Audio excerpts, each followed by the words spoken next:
41 and 2. Are we good? You guys ready? Let's start them up. Court party, you good? He's just.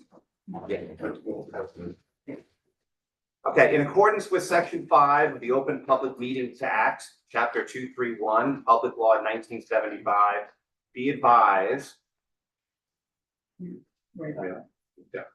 Be advised that notice of this meeting was made by posting on the bulletin board at Town Hall and serving the officially designated newspapers a list of the meeting dates annually, indicating that this meeting would take place at the Millburn Board of Education Center building at 7 p.m. on today, August 25th, 2025.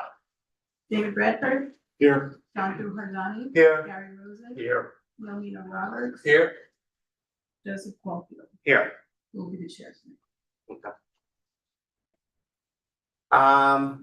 We have our agenda, we're all set. We'll jump right to the approval of minutes, which we do not have approval of minutes. We should. Do we? Yes, we do minutes, we sent out 7. Okay. Any changes, revisions, comments? Okay. Motion to accept, anyone? Move we accept them as written. Second? Second. All in favor? All in favor? Aye. Motion carries. Next, memorializations. Calendar number 4037-25, Daniel Wenzel, 303 Forest Drive South in Short Hills. Eligible are David Bradford, John Harjani, Gary Rosen. That is all. Do you have any motions? Move we approve memorialization. Second? Second. David Bradford, Yes. John Harjani, Yes. Gary Rosen. Yes. Okay, turning to our applications for this evening. If you're here for calendar number 4006-24, that is for property located at 3 Cora Way in Short Hills. The applicant is Dr. Jesus Abraham. That matter is being carried to November 3rd, 2025. Do we need any further notice on that? Okay, good. Well, it's being carried to November 3rd, 2025, where? This building. So at the Millburn Board of Education, Education Center at 434 Millburn Avenue, no further notice to be provided by the applicant. Very good. The same for 4040. Yeah, we're gonna go to that too, as long as we're on that. If you're also here for calendar number 4040-25, that's for property located at 1 Moraine Place. The applicant is Mark Panterier. That is being also carried to the same date of November 3rd, 2025. At the same location, over at the Millburn Board of Education, Education Center, 434 Millburn Avenue, which is where we are right now. No further notice to be provided by the applicant. Okay, so we have 2 matters tonight. We'll turn to calendar number 4023-24. That is property located at 31 Talbot Court. Applicant is Gregory Tolchinsky. Are you ready to proceed? We are ready to proceed. Would you like me here or over You're there? gonna be over at the lectern. And you probably want to speak close to the mic. It Okay. should be okay, This since way? we're doing this, so you don't really even need to worry about that. Is that right? Okay. Yes. You're usually loud enough. I have problems with that. Erica Edwards, here this evening. I'm a land use and zoning lawyer here in New Jersey. I'm here on behalf of the applicant Gregory Tolchinsky. The address is 31 Talbot Court. That's block 4101, lot 51 here in the township of Millburn. We're here tonight seeking bulk variance relief to maintain a raised patio off of the back of our home. I have 2 witnesses with me this evening. Our primary witness is an expert witness, a land use, planning consultant, Samuel Bellamy, from Dresdner Robin in Jersey City. He is here. He'll be doing the lion's share of the testimony. He'll be providing an overview of the site and providing an overview of the variance relief we're seeking and the proofs, the legal proofs for that variance relief. We also have the applicant, Mr. Tulchinsky, here as well, and he'll be available to answer any questions that the board may have about how this matter came to be. Just in short, we did in fact pull permits pursuant to a 1985 survey. We pulled permits for the work that we wanted to do in the rear yard of our property. But ultimately, there was contact from a neighbor with the township officials. The work was ultimately stopped. We were required to get a new survey, which we did. And that's why we're here tonight. Because we do in fact need bulk variance relief. So with that, I'd like to call our first witness, our expert witness, our planning consultant, Mr. Bellamy. Okay. Okay, very good. Ms. Bellamy, can you state your qualifications? Would you like me to qualify Mr. Bellamy? Hold on a second. Raise your right hand. You solemnly swear affirm the testimony you give tonight is true, the whole truth, and nothing but the truth. Yes, I did. Okay, please state your name, spell your first and last name. Samuel Bellamy, first name Samuel, last name Bellamy, Bellamy, M as in Mary, Y. And Mr. Bellamy, why don't you have Ms. Edwards qualify? Bellamy, would you please put your educational and professional credentials on the record for the board, please? Sure, so I'm a licensed professional planner in the state of New Jersey. My license is current and in good standing. I have a master's in city and regional planning from Rutgers University. I'm a land use planner with the firm Dresdner Robin, and I appear frequently before boards throughout New Jersey as an expert planning witness. And your license remains in good standing? Yes, it does. Okay, your qualifications are accepted. Thank Please you. proceed. Thank you. So in preparation of my testimony tonight, I did have a chance to review all the materials. I also reviewed the zoning ordinance and the master plan, and I did visit the site prior to tonight's meeting. This property is located in the R4 residential district. It's identified as lot 51 on block 4101. It has 100 feet of frontage on Talbot Court and a lot area of 20,000 square feet, so it's a 200-foot deep lot. I'm going to be referencing the survey that was submitted with this application dated May 31st, 2024. I do have extra copies if any of the board members need it. Actually, my copy was cut off in the bottom. Do you have one? Yes.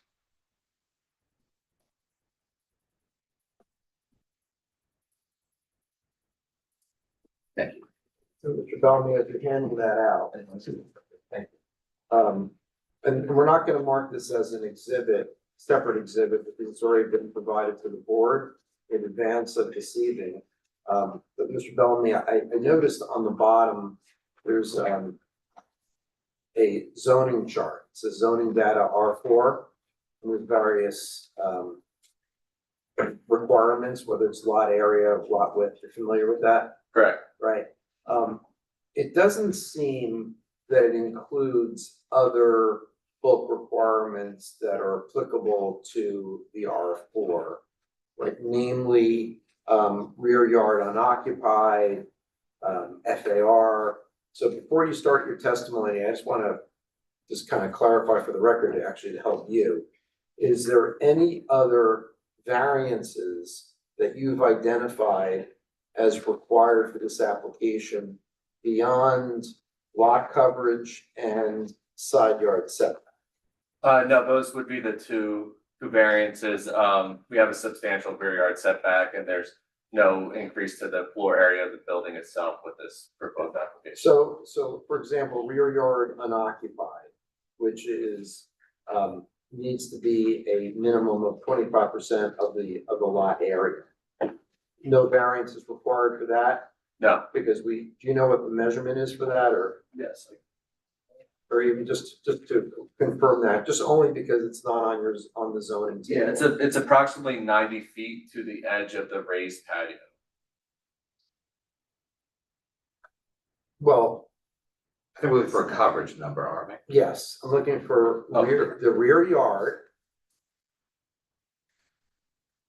unoccupied. And if you don't know the answer to it, that's your testimony, but I figured before you get started with your planning testimony. No, I don't have that in my notes up front, at least. And do you know what the FAR is for this property? Or area ratio?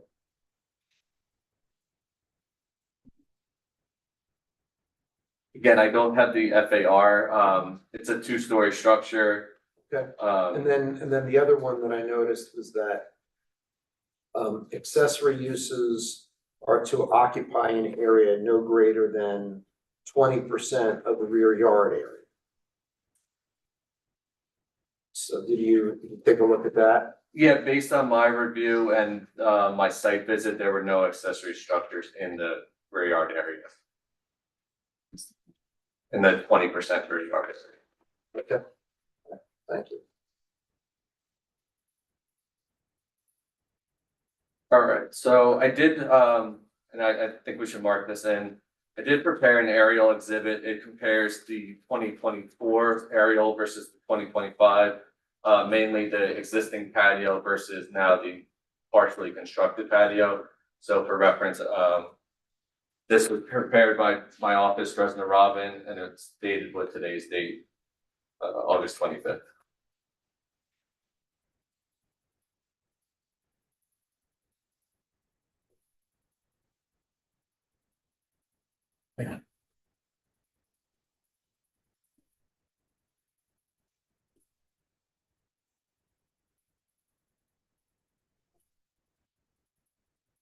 Thanks.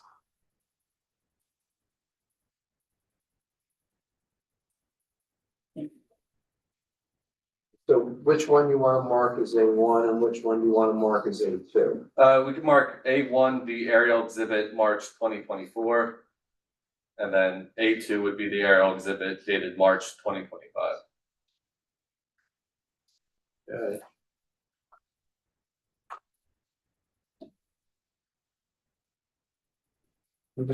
Just explain before you start testifying what each represents and where was the image taken? Yeah, so these images are both from an image-based aerial near map. It's an online service provider. It shows the subject property in the center, and then the adjacent properties around it. The main focus of this is to show the existing patio that was prior to these development permits and the partial construction of the current patio. And then the 2025 shows what you see today, essentially, on the property, which is a partially constructed patio.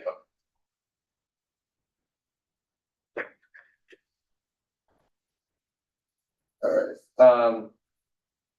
What are the dimensions of the new patio under construction? The new patio under construction is approximately 27 feet deep, so 27 feet extending from the house by about 59.5 feet wide, which is essentially the entire width of the home on the property. That calculates to 1,616 square feet, which is about 8% overall lot coverage of the property.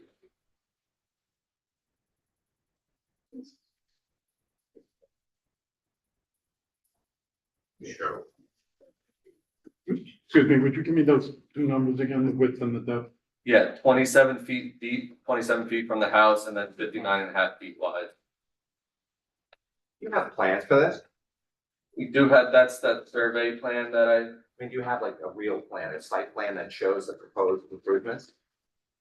no, the survey essentially captures that because, the proposed improvements are, at least the footprint of it is what's currently out there today. So the survey you're saying is showing the proposed improvement? That's correct, where you see patio under construction and even the upper, L shape is the raised portion of that patio.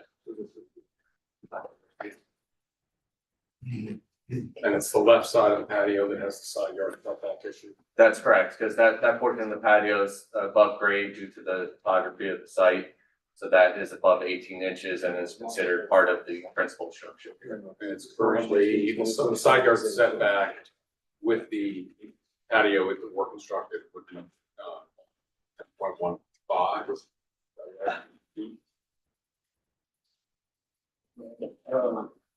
So it's actually 12 feet to the raised portion of the patio. The dimension on that survey is to the corner of the house, and the patio is set back about 2 feet from there. And you need to be 50.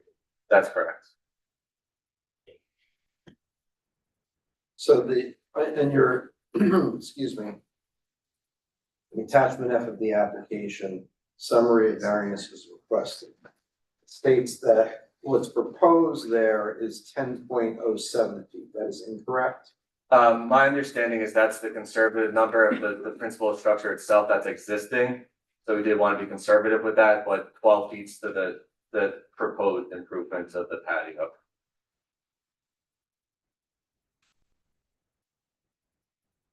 Okay. So the patio would not be fully aligned with the side of the house. It's about a couple feet in. Correct.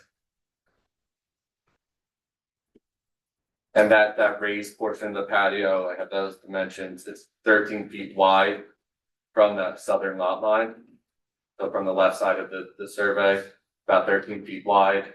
And then it's 5.5 feet out from the house, which essentially acts as a landing. There's 3 doorways leading from the rear of the house. So you have a 5.5 foot landing and then 2 stairs down to the lower portion of the patio. That's labeled patio under construction. Do you have any photos of that rear area where the patio is? Not that we have personnel of that. Also, you mentioned that you're stepping down. Do you have anything that showed elevation so I could get a grasp as to what you're talking about? No, we don't have an elevation for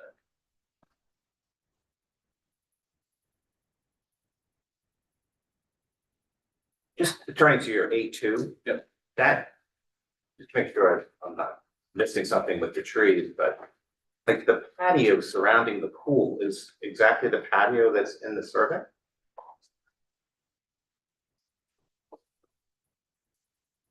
Yeah, so my understanding is this survey that's dated 2024 is after the fact of the zoning permit approvals.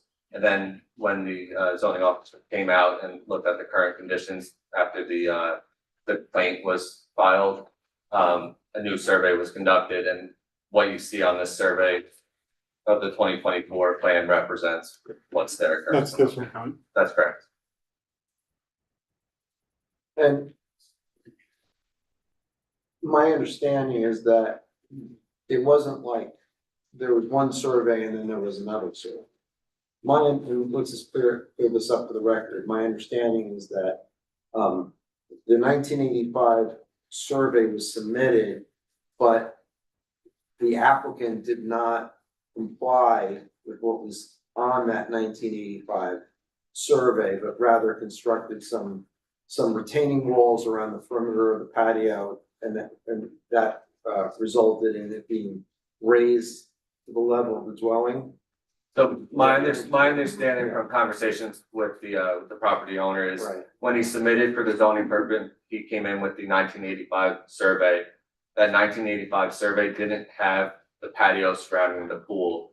So when he went through the process of trying to calculate the pervious coverage with the zoning officer, that was missed, and that was obviously a big difference in the coverage that's on the site. So that's as it relates to the increase in impervious coverage variance that we're asking for.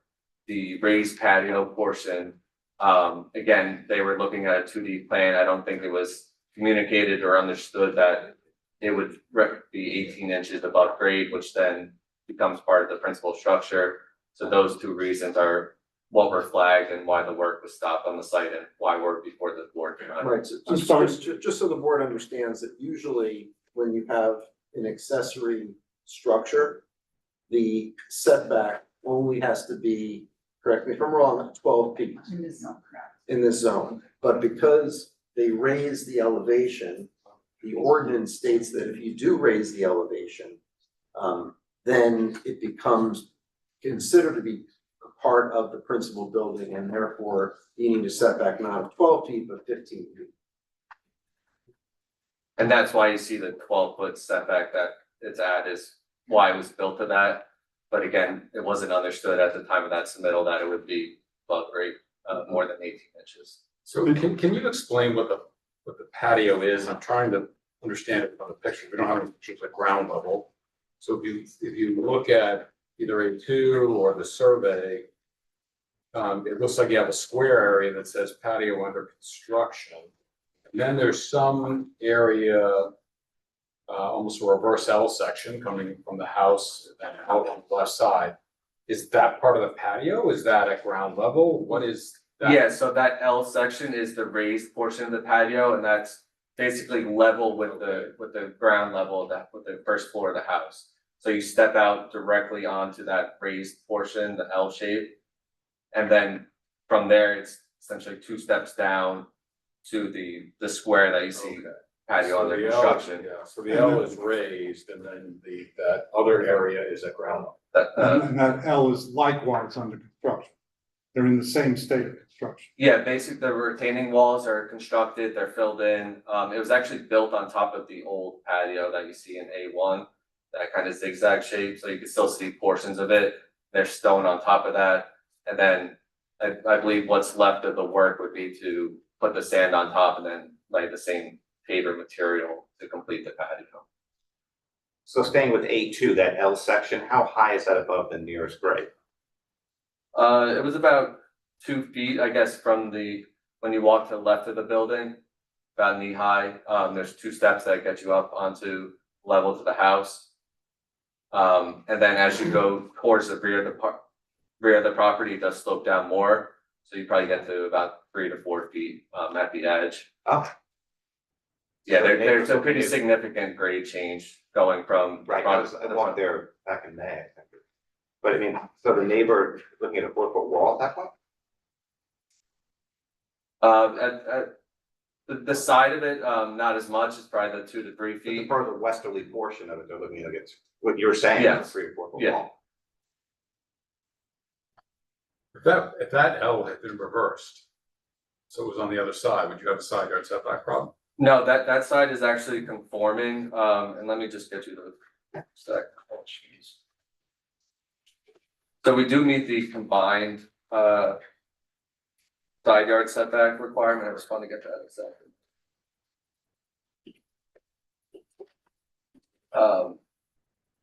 So it's a minimum combined side yard setback of 35% of the lot width, which is 35 feet.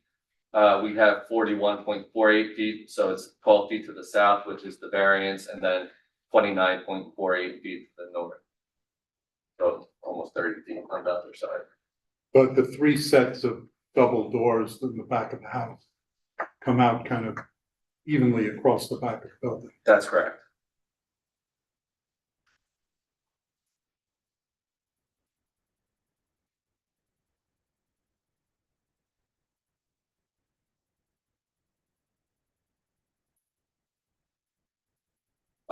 I guess now's a good time to mention it, and I'll start to get into the proofs a little bit, and as you have questions, please feel free to ask.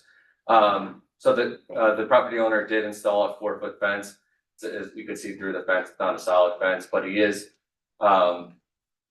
would be willing to add 7 arborvitae trees. So we'd buy them at approximately 5 to 6 feet in height, and they would grow up to about 10 to 12 feet. And he's willing to space them approximately 4 feet apart or whatever. Where is that? Wait, yeah, wait, hold on. Yeah. Hold on. What you should do is you should refer to the 2024 survey. You say, the board, and where is this fence? Are we talking about this chain link fence that's on the survey, or are we talking about a different fence? So the fence starts at the southern property line, the left side of the plan, left side of the survey plan. Starting at the rear portion of the building, there's a new fence that continues into the existing chain link fence of the neighbor. That's a 4-foot high fence. In that area along the southern property line where the adjacent neighbor is, would be where where the trees would be added, to act as essentially a screen, blocking the patio. How many are you proposing? 7. Seven arborvitae, along the southern portion of the patio? Correct. So that entire length of the patio, which is where we're asking for the setback variance. How big arborvitae? So they would be bought at about 5 to 6 feet, and they grow up to 10 to 12 feet. How much distance would they cover between the 7 of them? Like, Yeah, so the thought was to do 4-foot spacing, and they would grow to meet each other so that there's no gaps between the trees.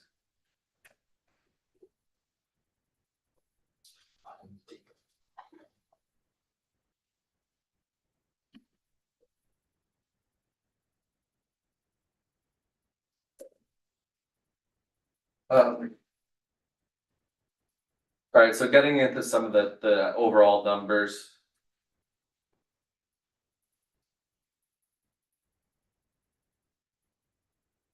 So the impervious coverage breakdown is about 15.8% is the front driveway area. It's a U-shaped driveway that allows for a full turnaround.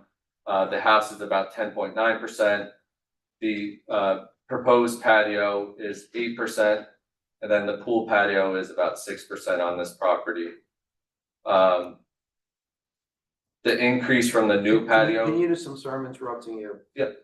If you're saying the proposed patio is 8%, and then you say the pool patio, where is the pool patio on this 2024 survey?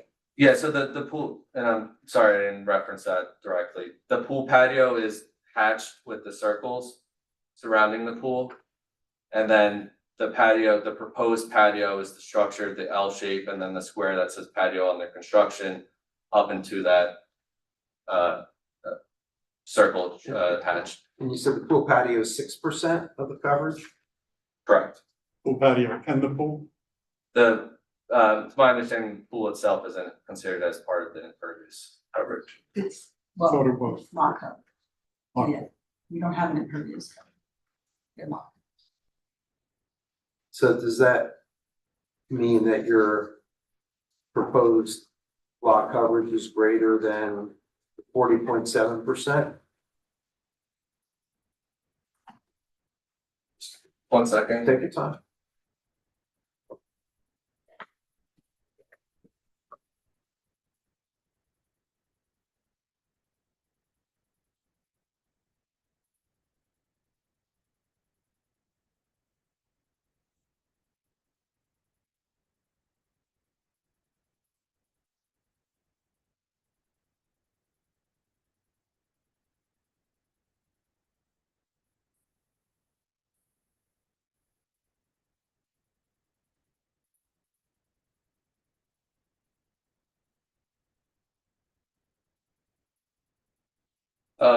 Yes, so just to clarify, this zoning chart that you see prepared was prepared by the surveyor. I did pull the calculations, so the pool was not included in this 40.7%. The pool is at about 631 square feet. And that brings our impervious coverage to 46.8%.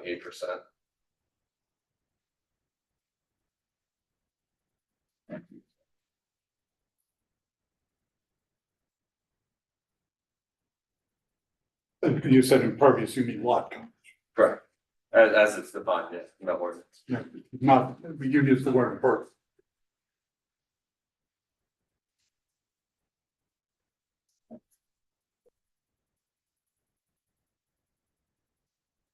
Yeah, so lot coverage is the defined term, and that's the 46.8%. Yep, you're correct.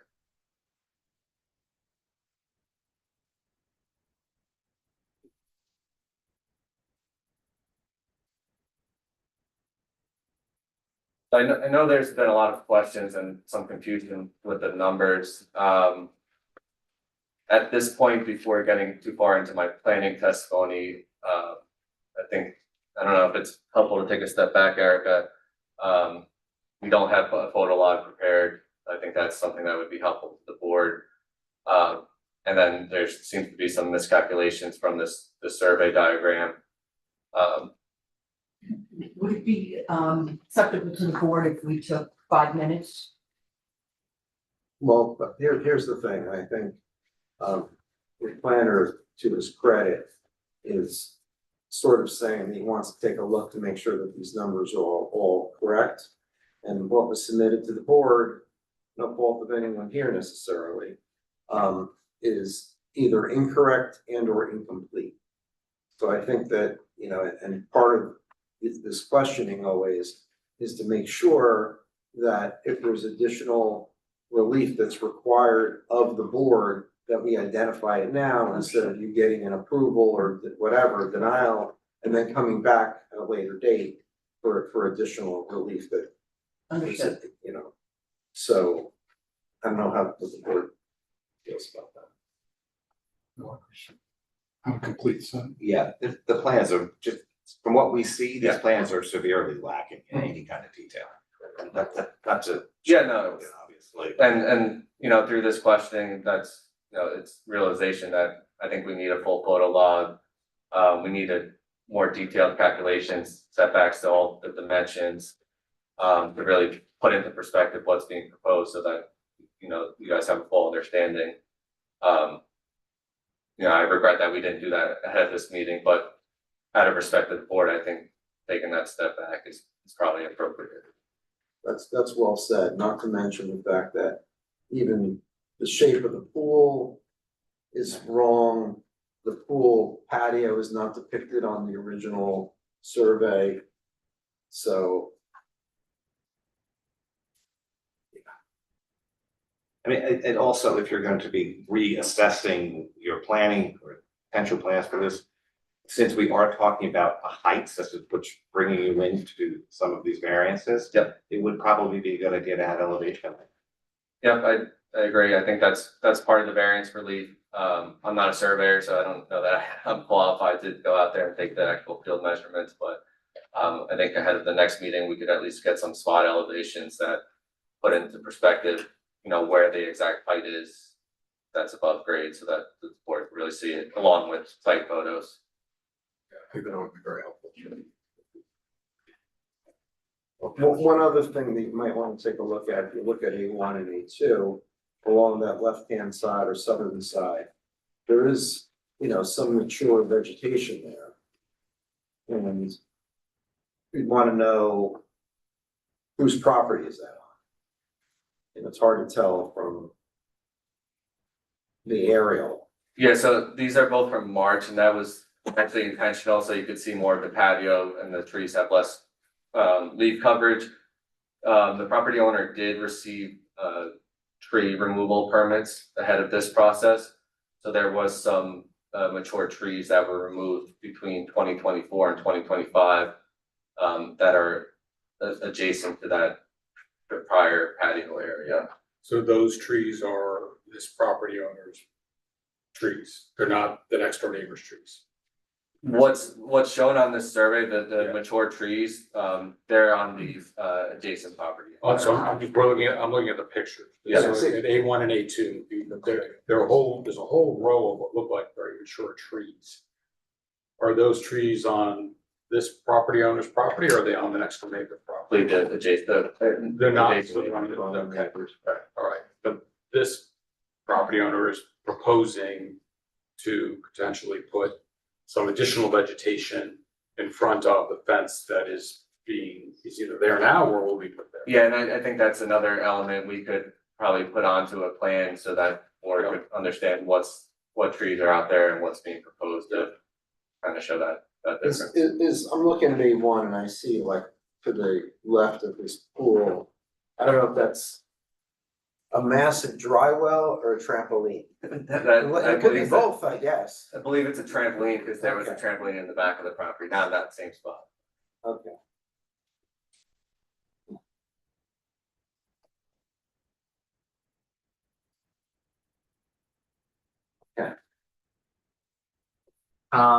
So you're looking to revise your application?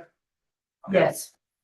Now, this matter has been carried a few times. We had the flooding situation where we're all, you were here, Mark, or the court reporter was here. Right. Several people got here. David got here. I did not.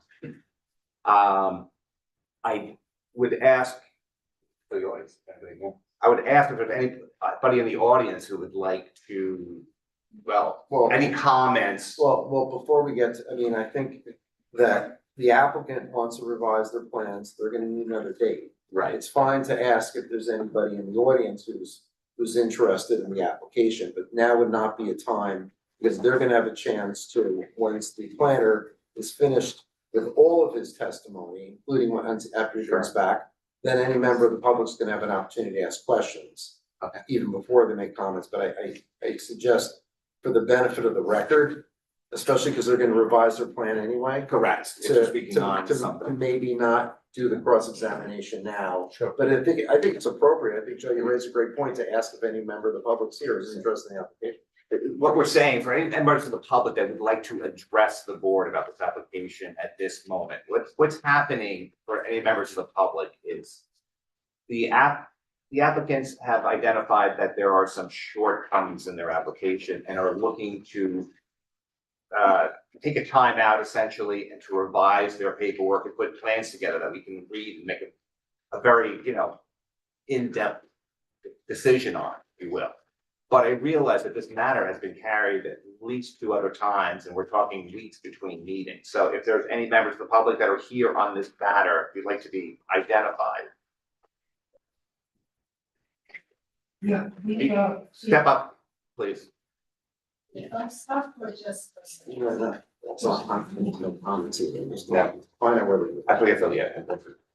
What's gonna happen is, because the application is being revised, you will have the opportunity, when they do have another date, to come and question the witnesses and make comments. But what I wanted to do is, because it's being carried, if there was anybody here, just to give your name and address and where you're located essentially.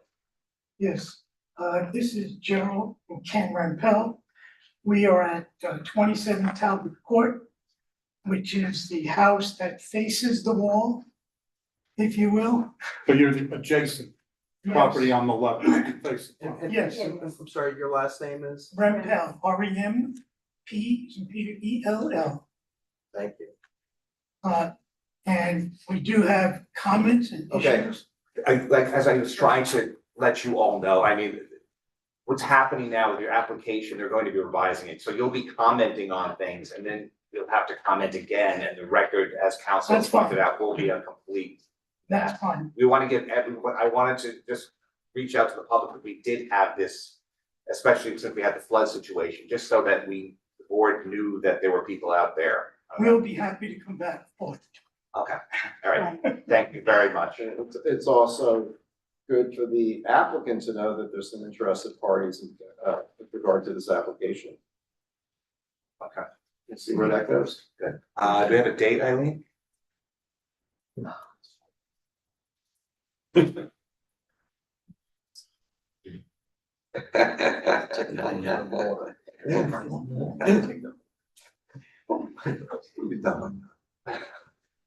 I wish, September 29th. Get back to me yet. September 29th. No, we have a big application on that night. Okay. Not 100% sure it's gonna come for it, I hate to. You know, they haven't gotten back to me, I think, wanna still some time, seem appropriate. I could either put them on for September 29th or not, you don't have anything in October. If they're not being so expensive there. Come on, 29th. Okay, Get the applicant to be ready. Well, if they, I don't know what they. Are you good with that? September 29th? 29th. Eric, are you okay with September 29th? September 29th, is okay for me, how about you, Sarah? Right? Thank you, Spelman. Got it. For the public, we're looking to have this rescheduled to the meeting of September 29th. I think we will need a consent and extension of time. Yeah, I was gonna say, it's been a while, right? So at least we'll see them. We can get that on the record now. Yeah, Erica, is that okay? Would you mind for the record consenting to extension of time? Yes, we consent.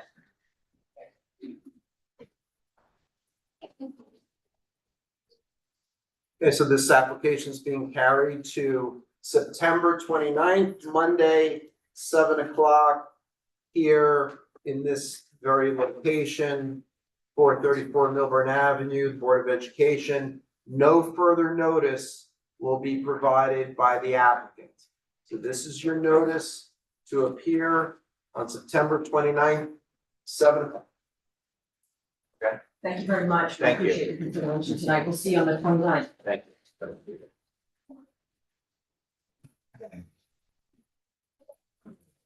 Next matter will be calendar 4031-25. Property located at 23 Dorset Lane. Applicant is Ilar Vuljavich. Vuljavich.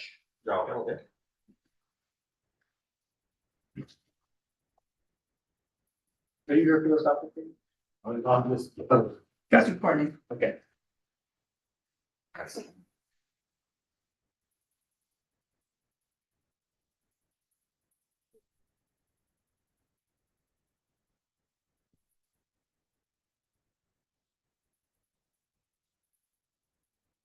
Good evening, I'm Rich Keller, the engineer and the planner for the applicant. Last time, the owner was out of the country. I guess we'd like to, I know I'm still sworn, but we should probably swear in, the owner. Hi, good evening. Mr. Majalovic, raise your right hand. You solemnly swear or affirm the testimony you're gonna give tonight, the truth, the whole truth, and nothing but the truth. I do. Okay, please state your name, spell your first name, spell your last name, please. Sure. Ilya Vujalovic, ILIR, that's MUJALOVIC. Thank you. Thank you.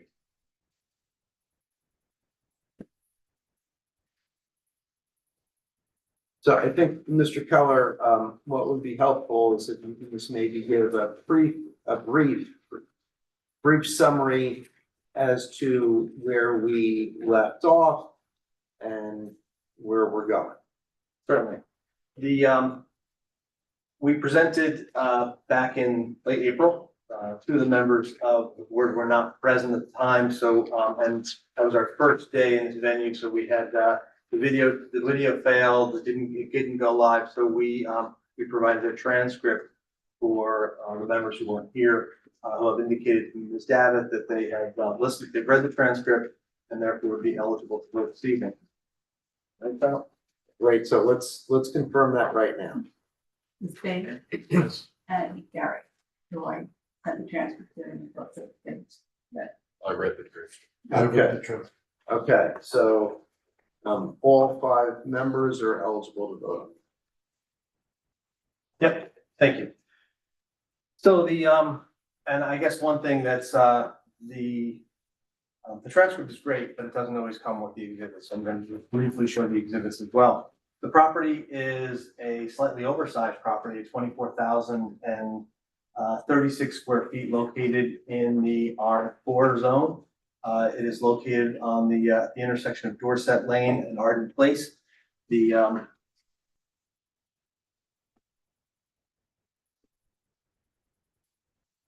primary drawing, which we marked as A4 last time, it was the variance application was dated, the original date, 3/3/2025. We did some markings on it as a result of some questions by, I think, the board chair at the Hey, time. Rich, I'm sorry. So A4 is the marked up plan from last hearing. What's the date of the plan? Date of the plan is 3/3/2025 and Thank is you. entitled variance application 23 Dorset Lane. So we only marked it because we did a little scribbling out of time. The property, as we indicated, is a highly irregularly shaped lot at that corner. And we had an exhibit A1, which was to show that how unusual it is, not just because it's a corner lot, because it's in a very irregularly shaped lot with the large the curvature, the angled sideline, and the curvature into Arden Place. So we showed this lot where the subject property has a lot area of 24,036 square feet. However, due to the irregularity in the shape of the configuration with that sideline, it turns out that 68.7% of the lot is in the front yard and only 9.2% of the lot is developable. So when we're allowed to put that 7% coverage on a corner lot, it has to go in a very small area. Looking at another more standard corner lot, which is very similar to the application you had on Jefferson that came before you and I think never came back. That lot, we basically took the same size lot. We showed a typical front yard on a corner lot where you don't have the irregular shaped lot, and showed that on that lot, 29% of the lot was developable, whereas only 46% was located in the front yard. So clearly a vast difference between the two corner lots, what I think is probably the most irregular corner lot I've worked on within Milburn Short Hills, or actually in any community, and then a more standard lot. And you see the setbacks are set currently to the front face of the house, leaving, as I said, 12-foot setbacks, somewhat variable setbacks. Again, you get a much larger buildable area. And then a standard lot, not on a corner, showing the same lot area. There you have about 40% of your lot is available for accessory structures, of which 20% of the rear yard can be covered by accessory structures. So there's every block has between 1 and 4 corner lots. So there is always a little bit of a sacrifice you make by being on a corner lot. But when you talk about the difference between our lot on the left and a standard corner lot, and certainly a standard non-corner lot, you can see that we're at a great disadvantage in trying to fit accessory structures on the lot, and then certainly within that buildable area, especially when you figure topography is rolling off towards the neighbor to the west, et cetera. So that was the exhibit that we showed at that point. Hey, Rich, can you just clarify for the board and the public, when you're talking about how much of the lot is in the front yard, are you talking about the actual front yard to the main structure, or are you talking about front yard required front? No, I'm talking about the actual front yard is defined by the location of the house. And so on this one, it runs parallel and concentric from the closest corner of the house. Again, parallel and concentric to the front street over till it intersects the sideline. It runs along the face of the house. And then from the closest part of the house on the back right, it runs parallel and concentric with Garden Place.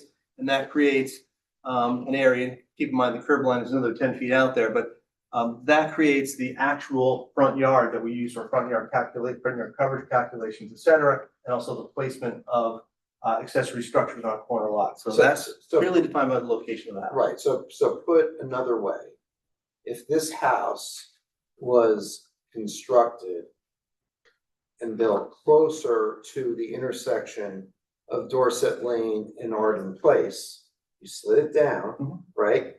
That your 68.7% of the lot percentage would be decreased. Correct.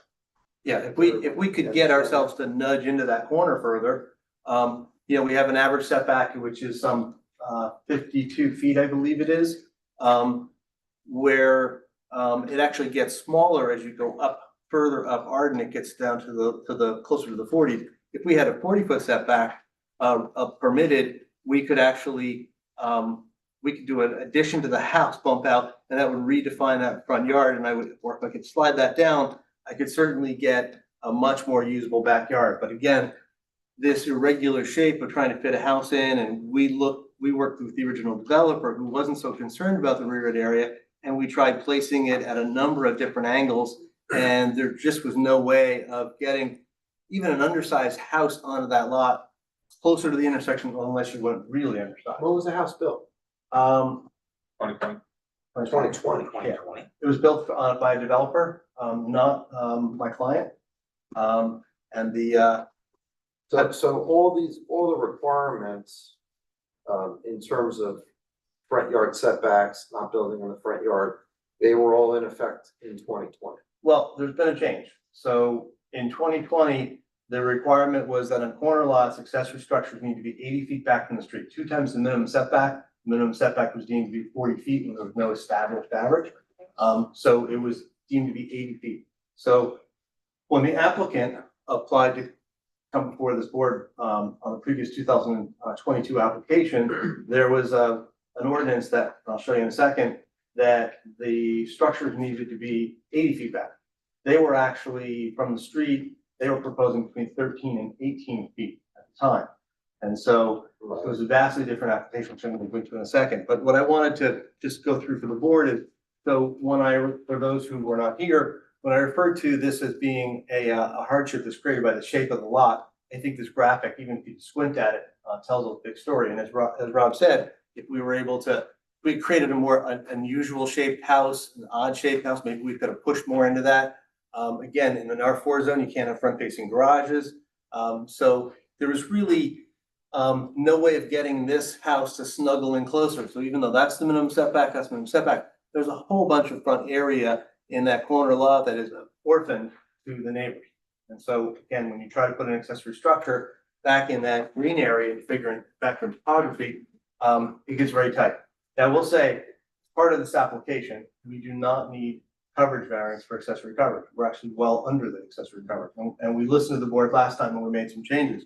So what I wanted to do is, before we talk about res judicata, I wanted to give. Before you move that, back to one of the councilor's earlier questions, the one on the left is the actual condition. Is the subject And the property. other two are theoretical. Theoretical. If built to the. Yeah, to the This is to the- almost, there was an Right. application, I don't remember the number, 29 Jefferson, 41 Jefferson, that came at the corner of Jefferson and Washington.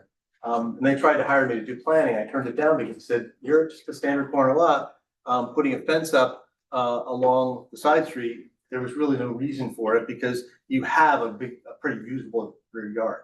Unlike my clients where the rear yard is really kind of sandwiched in. So this is a theoretical, although this lot exists throughout the town. And as I said, this is almost identical to the one that was before this board and dropped out on Jefferson. And that would be a standard lot. Before you change, Rich, sticking with the left-hand diagram on that sheet. The developer who put this up in 2020, he didn't max out the whole lot, but did he max out the setbacks? He set them as close to the street as he could. Yeah, so he maxed out. Given the topography, not. No, given No, the average setbacks. Setbacks. Because average setbacks, you come up this way, we were 40 feet. There was no, Yeah. I think the average was slightly less than 40, so we helped the minimum of 40. On this side, as we came up the first 100 feet, the average setbacks yielded us about 52 feet. So that's why the house was set back, a larger setback to Arden. And the front facing has a very large front yard, but again, it's because of that acute angle between Dorset and Arden Lane that forces a whole bunch of area into the front. So when we came last time, we started, before we got into deeper into the issue of res judicata, there was some conflicting opinions on the board as to whether some had no problem with the patio being in the front yard. Some were more concerned about the patio being in the front yard. Again, we were coming in 11.8 feet into the front yard.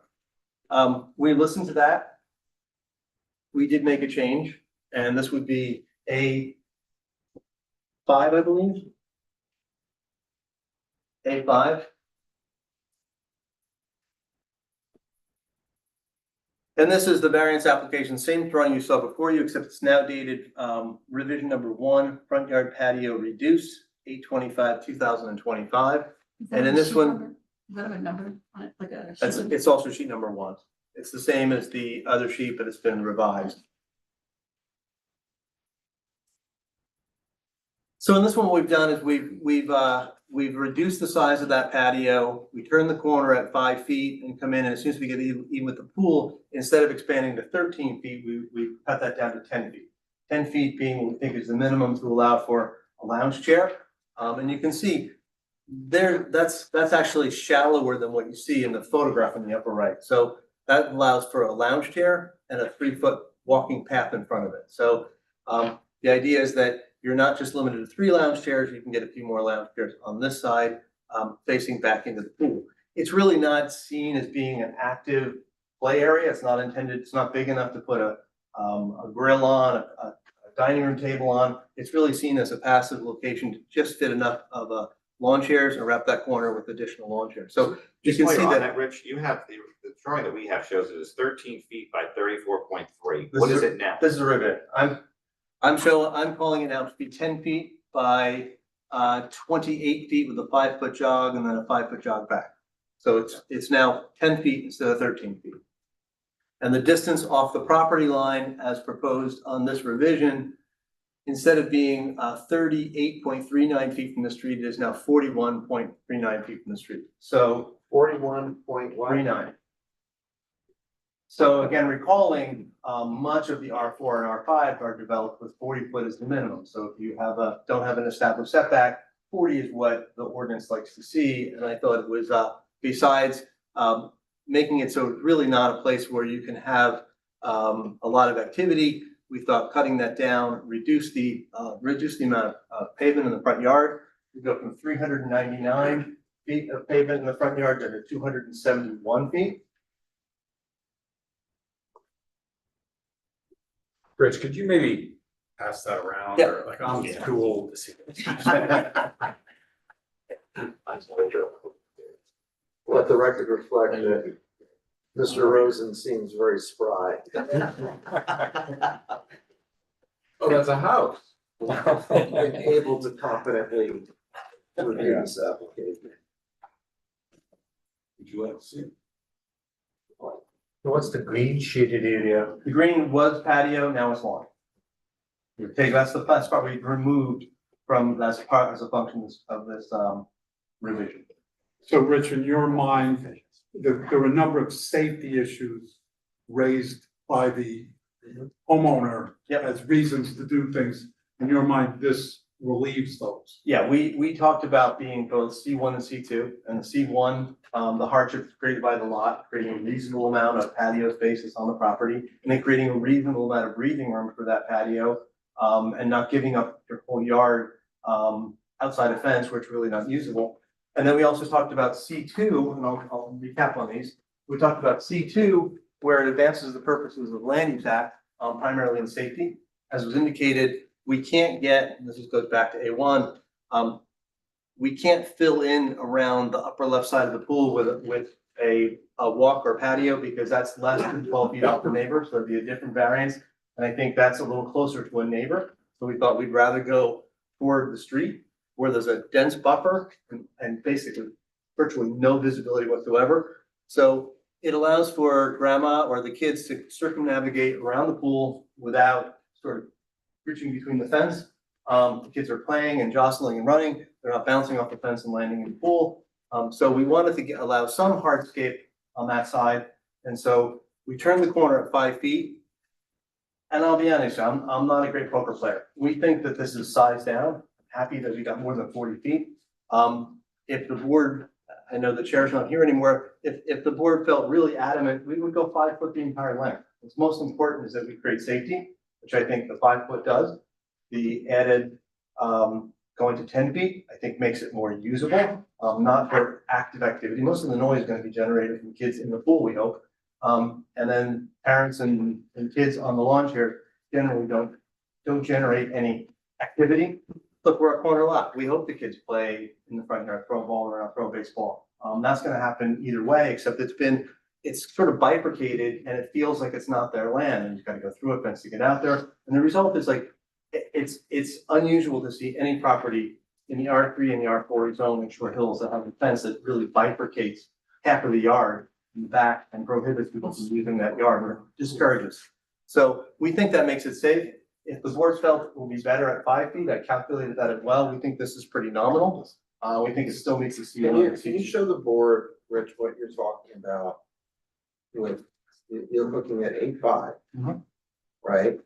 When you say that, to slowly explain what you mean by the board would prefer you have it 5 feet all around. So what I've done is we've come here and we extended out 5 feet and turned the corner at 5 feet off the pool. And then we pop another 5 feet out and then run parallel with the street effectively. So we've removed 3 foot of what was patio on the previous application on the one end, 5 foot on the other, to allow for 3 to 4 feet of circulation around the pool and enough room in the last bit of that 10 feet, the other 6 or 7 feet, for some lawn chairs to sit in that area. So when I talk about the possibility of eliminating that, we would also be comfortable if the board felt it to just come 5 feet the entire way. Basically, what's most important is safety, getting that 5 feet. I think that the impact of that additional 5 feet is nominal, on noise and activity and commotion in the front yard. But there seemed, when I reviewed the transcript, there were some comments of people who didn't like anything in the front yard, and there were some people who had no problem with what we proposed at 13 feet. So, you know, I know the board hates it. We're not asking you to, you know, pick 2 from column A and 1 from column B, but we're willing to work with the board. We tried to make some changes. We think it makes it safe where we've done it, and there's really no commotion in the backyard. It's now more than 40 feet from the street, 50 feet from the curb. And again, remembering that there are, on this property, there are 50 fairly new, overall 100 arborvitae that ring this property. So when you go out there, except for the one that was damaged by landscaper, it's a dense, you don't see on this property, and you won't. So that's the negative criteria. But I wanted to just go through on A5, the changes we've proposed that I think bring it even closer to compliance with the ordinance. And then, I wanted to give an exhibit. By the way, just so we're clear here, that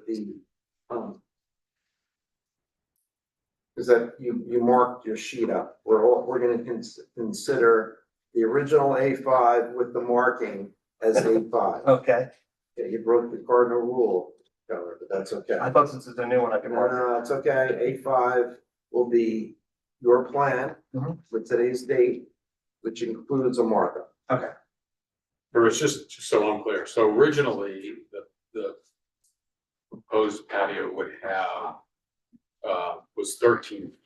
it's 13 feet, 399 square feet. You That- brought, Forward of when you started talking, you brought that down to 10. Yep, we brought that down Yeah. 3 feet. If we, if we felt that we could only live with 5, you would accept that. That's fine. Just, Exactly. I'm not taking a position on No, that. that's fine. Just trying to understand your. Again, I think we achieved the safety with 5. So in terms of square footage, with the 3 feet that you have given up, what is the length? 39? I mean, what was the length of that? Yeah, the length is, on the original one, the length was 39 feet, 34 and a half feet. And so on the new one, we are 29 and a half feet, 29.3 feet, turn 5 feet, and turn 5 feet back. So it's 10 feet wide, of which 8.83, so 8 foot 10 inches actually sticks into the setback. So it's 10 feet, but not all of it's some of it's in the side yard technically. So what, that length there is 20, goes down to 29.3, excuse me, turns 5 feet, comes 5 feet back. So we've taken off a fair amount of square footage. 100 square feet. More than that, yeah. It's the same length, Richard. Well, we did that little jog at the end, so to corner. So we've gone from 399 down to 271. Okay. So 120 something. Yeah, so, now, that said, I did prepare, because what happened is, the first thing I was asked at the last hearing was whether I thought res judicata would apply to this, and this board would not be, really should not hear this case. I gave some responses, they were accepted, and then as we got to some discussion, res judicata came back. And I didn't have a copy of the previous plan with me, so I prepared a memo. I think you got that. Now I've modified that memo. I'm gonna hand that out now as my A6, because what I've done is I've adjusted the numbers to the revised application I had before you. And so I wanted to pass that out, and then,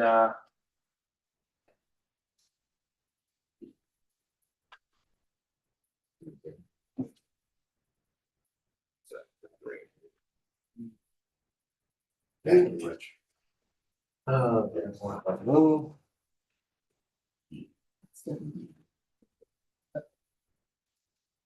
So I highlighted the changes in yellow. So this would be A6. And I'm also gonna present A7 concurrently with that. A7 is application comparison. Mujalovic residence, 23 Dorset Lane, Short Hills, August 25th, 2025. On the left shows the 2022 application was denied, and on the right shows the 2025 application, as we've amended it today before you, showing the 8.67 foot encroachment or 8.8 foot encroachment into the front yard, the 5 foot, and then the jog. So this is shows the reduced version that we presented today as part of previous exhibit. And I think even if you squint, it's pretty easy to see that I've colored in green all of the area that's in the front yard, and I've colored in the sort of light tannish color for the patios, and we've got the graded color for the pool. We've added color to anything that's in the front yard. On the application, on the current application, so that's on the 2020 application, you can see that the pool was about 19 feet off the property line. I think the applicant's landscape architect said it was 18.1 feet to the coping.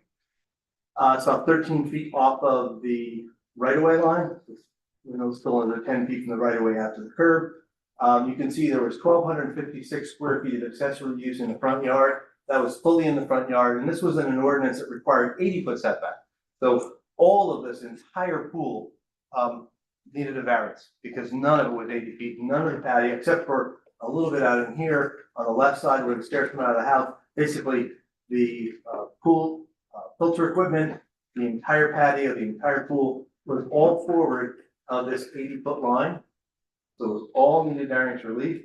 And then in sort of blending what we look for today, 1,256 square feet of that was actually totally located in the front yard. So not only wasn't 80 feet back, but it was actually in the front yard, the same front yard we're defining now. So you can see there's a vast difference between the original application and the proposed application. With regarding the fence as well, the fence turned the corner, basically ran within about 6 inches of the right-of-way line and tied into the front corner of the house. The proposed application, we've actually pulled that back another 5.1 feet or so that it sits inside of those 50 green giant arborvitae that the applicant planted. Not in preparation for this, but once they put the pool in, they said they were, every time they're at the pool, they were waving to people walking their dog as they were using the pool. So it was for their own privacy that they planted these arborvitae in a fully conforming location. And that's where we're looking to put that fence in, right behind it, that 5-foot fence. Black aluminum fence will completely disappear. If you've been out there and you've walked, you see that the fence that's 40, 50 feet away, you can't really see.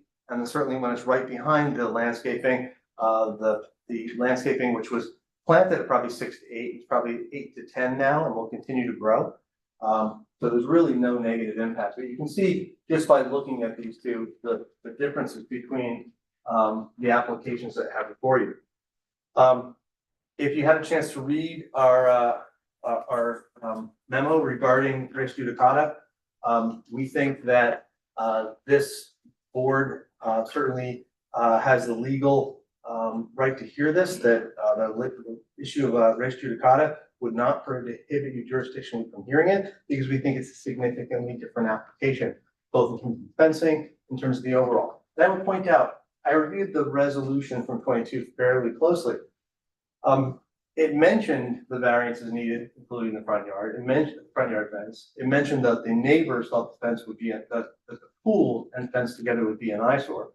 One of those members, I think, came out last time and certainly talked to them and said, sorry, I didn't realize it would look so nice. So there's no neighbors here in objection tonight.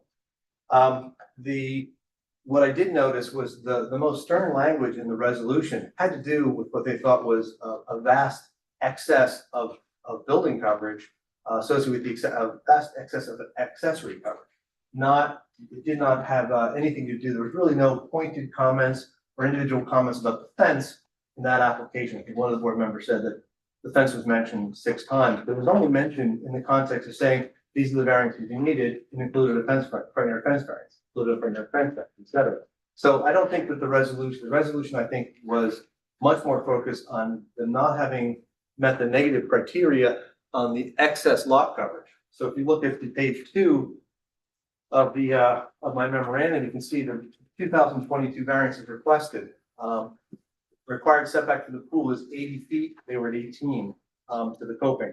The accessory setback to the patio is 13 feet. The maximum accessory covered where 7% is permitted, they were at 9.8, we're at now at 4.65. And then the fence not permitted in the front yard, they had 232 feet of fence that was located 6 inches off the right of way. We have cut that down to 200, to significantly less. I have projects on the narrative. I'll get the exact, I think it's about 167 square feet, 167 million feet proposed. We've cut that down considerably. I'll get that exact number in a second. So not only has the application been significantly changed and reduced, but also there was an ordinance change that was probably being passed before this resolution was even being memorialized back in 2022. And that's when the ordinance was changed to allow accessory structures to come up to the front face of the house and no longer have to be set 80 feet back. And that change is what allowed my clients to put in a pool in a fully conforming location, fully under our coverage, met everything. The problem is when they put the fence in the fully permitted location, they never realized how hemmed in it was gonna feel. You feel like you're in a public pool with a fence, security fence right on top of you, which divides you from the rest of the use of your property. We all know what we pay for properties in Short Hills, what taxes are. It's really an applicant who wants to utilize that and get the feeling of the openness of an oversized lot in Short Hills without feeling hemmed in, and also creating a safer access to get from one side of the pool to the other side, which is the only side that a patio is permitted. On the current application, as indicated, we now need 271 square feet of patio is in the front yard, and we have 170 linear feet of code compliant fence. So there's another typo. So you said 170? 170, yeah. So Where's the typo? the typo is 2025 variances requested. Number 2, pool fence not in the front yard. 232 was from the previous. It's actually 170 linear feet of fence. That is 5.5 feet back. So that 232 in bullet number 2 under 2025 variances requested should say 170, not 232. So Richard, you're not, just so I'm clear, you're not saying there would be a safety issue with respect to the fence, if the fence went around the patio, if we were to approve the patio as proposed and the fence went around the patio, there's no safety issue. Yeah, the safety issue goes away. And then it comes to, I think, as planners, we often, you talk about the ways you advance the purposes of the master plan. And we always throw out, it maintains the character of Milburn and Short Hills as a residential character of the highest order, something along those lines. And so I think that's where the front yard fence comes in. Besides, I think it's more aesthetically attractive for both on the site, absolutely, with no negative aesthetic impact to put it right behind the trees. But I think it's also, I think it goes towards that advancing Milburn as a residential community of the highest order. I think it's unusual to have a fence that cuts right through your property and requires the kids to, even if it was 10 feet back and 2 feet back beyond that to do some landscaping, you're still dividing that property in an unnatural way. Most of my clients who have put up fences that are close to the pool have either done so because they have small kids and their intent is to fully remove those once the kids are a little older. Or they've done, it's been rectangular lots and they've been glass and they haven't had setback issues, been more of an aesthetic issue. But they've never been this close. They've always been at least 5 to 10 feet off. But I think in this case, even putting a fence 5 to 10 feet off really is a significant aesthetic impairment to this property. And when we get to the negative criteria, I think absolutely there's no negative impact to the neighbors who saw what Illier intended to do by putting up those trees and putting up the fence, no longer found the pool to be an eyesore. They didn't find the fencing to be an eyesore. Illier had that conversation on me, so technically it's hearsay, but Illier can certainly relate that firsthand. He's here. But I think that there really is no negative impairment. I've watched people walking their dogs. The trees that are there are not that different from some of the trees further up the street that do come close to the right-of-way line. So I think there's really no negative impact. And I think it does meet both the criteria for C1 and C2. C1, it's absolutely, it's a unique lot. we sometimes say hardship, sometimes we should just say it's a really unique condition that adversely impacts his ability to put the kind of stuff you expect to see on a home in Short Hills on that property. And it's actually underdeveloped, so we're under on the accessory coverage, 4.65 is the new number, 7% is permitted. We're under on lot coverage, we're under on building coverage, under on all the coverage parameters. We don't have a rear and unoccupied since we're a corner lot, but it's certainly not an overdevelopment, overreach in terms of the accessory uses we're planning on doing. And I think my clients listened to the board the first time, and when the ordinance changed, they really did suck that pool in to try to make it work. They cut the size down considerably, from originally, Ilya, what was the original size? 20 by 36 or 18 by 36. Yeah. And now it's 16 by 25. So it's been significantly cut down. That was as of right. Again, when you get clients who are not in the building industry, they say, sure, we could have a fence right there. I think when the fence goes up is when they realize that it's quite a different issue. So we also had the photo board from last time, which showed the dense screening. This is A2. So the dense screening from Dorset, the dense screening from Arden Place. How looking along the vista, looking southwest, you can see there are other properties with trees in the front yard area. So it's not like we've kicked out a whole bunch of evergreens where it's unnatural, and the deciduous trees are still populating the space, the 10 foot between the curb and the landscape. When you come on the other side of the fence, you can see that fence that you couldn't see at all from the street. You can see it really does cut the property in half. And when you look at it in photograph number 6, you can see that's actually much deeper. That's like 14 feet deep. We're looking for 10 feet deep on the other side. It's really not much more than available to handle the lounge chairs.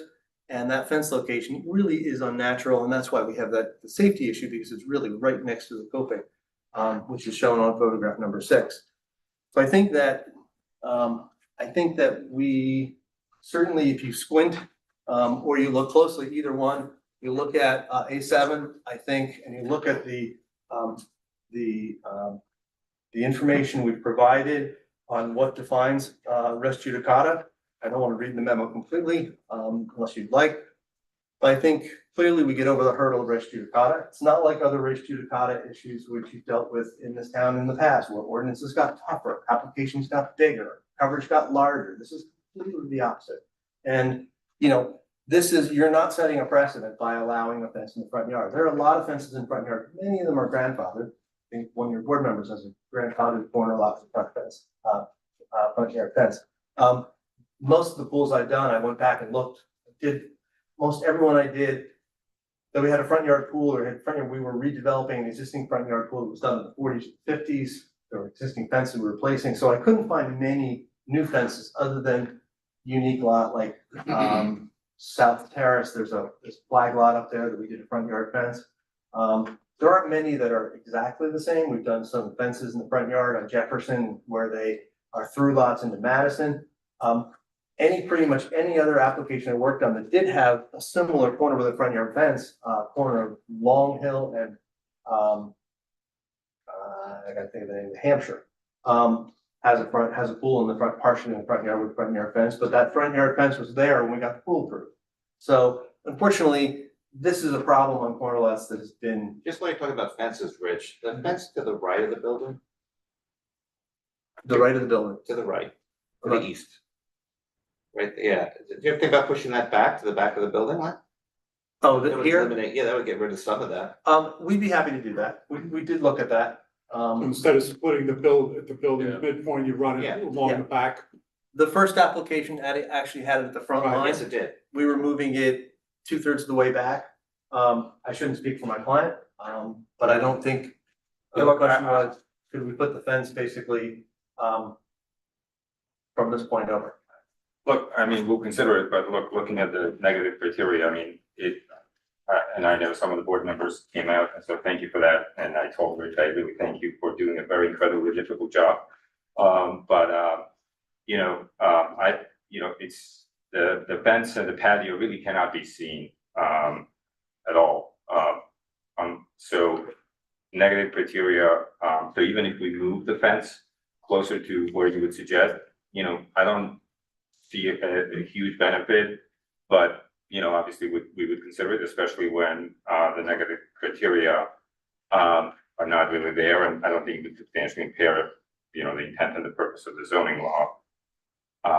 But I would also echo what Rich said in terms of the hardship. I mean, the shape of the lot is really irregular, and when you look at that exhibit, that we can only use 9% of our lot as developable compared to like a normal, regular for a lot of 30%. It really does create a significant hardship and more importantly, practical difficulties, for us and our family, and not only for us, but also our friends, our kids' friends who come over and play. It's really not just a benefit to our family, but, you know, community in general, to whoever comes over, like, you know, we want them to be safe. So staying with, Mr. Caulfield's point, if my memory is correct, that piece of the fence that runs out towards Arden right now is right along the arborvitae's as the one on Arden would be. So you'd be creating 10 or 15-foot gap between all the vegetation Exactly. and the fence. It just feels also a little bit, but Which would feel. it would feel a little bit. But what about the visibility of the fence from Dorset Lane? Is that visible from Dorset Lane? Not at all. No, that's the piece we're talking about. The arborvitae runs along Yeah. there. That's All the from way Dorset, around. that's the view. Yeah. Oh, They're mirroring the fence, they're mirroring the It really is not arborvitae. visible. When we planted the arborvitae, like we really planted them touching for that exact reason. We didn't want to be seen. We also like, you know, we knew, we want to make sure that I didn't want to wait 5 years for the arborvitae to fill in.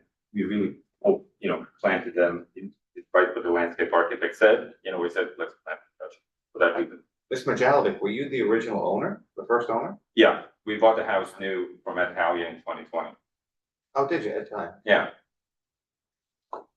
And did Mr. Talley at the time explain to you how he built it and what his setbacks were? Well, luckily it was part of COVID and, you know, before we'll just do here, like, you know, it wasn't my original intention to like to think about all the, you know, eventualities, but obviously as COVID was continuing, you know, kids wanted to play, everybody was locked in. So we said, okay, let's try to see if we can put in a pool. That's when all of it, you know, I talked to Rich and I said, Rich, what do we need? And Rich said, look, you know, I'm like, you know, we have such a big lot and can we use some of it? And the ordinance was really harsh, like you needed to be 80 feet. Were you here for the original application in No. 2022? No. Because it says in the resolution that there was no professional planning testified. No, there was a very well-known landscape architect, who's done a lot of work in the town, but there was not a professional planner. And I wasn't available at the time, but, and I've done a couple houses with Ed Talia. Ed's a very traditional builder, he's a good guy. He doesn't necessarily understand all the nuances of zoning, I will say that. And when this lot was so unique, I advised him not to buy the property.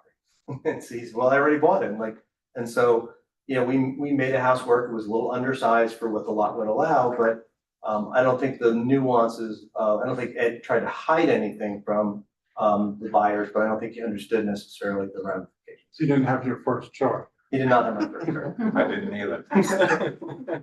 Yeah, look, I wish I had the bandwidth at the time to work on the application with the other team.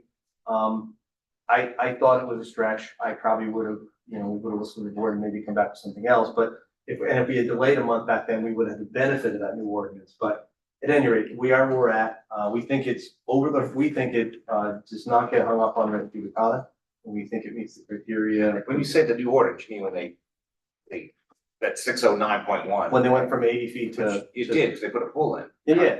yeah, Hard to take but- advantage of it. But we would have come back with another application that would have been conforming and had that fence, and maybe at that time, there would have been some, you know, you came back with 1,200 square feet in the front yard, now you come back with nothing to the new ordinance, and maybe we could have sold the front yard. The front yard fence wouldn't have been so offensive. I think it was most offensive to the neighbors and to the board in terms of my reading the resolution was more about the overage on accessory coverage.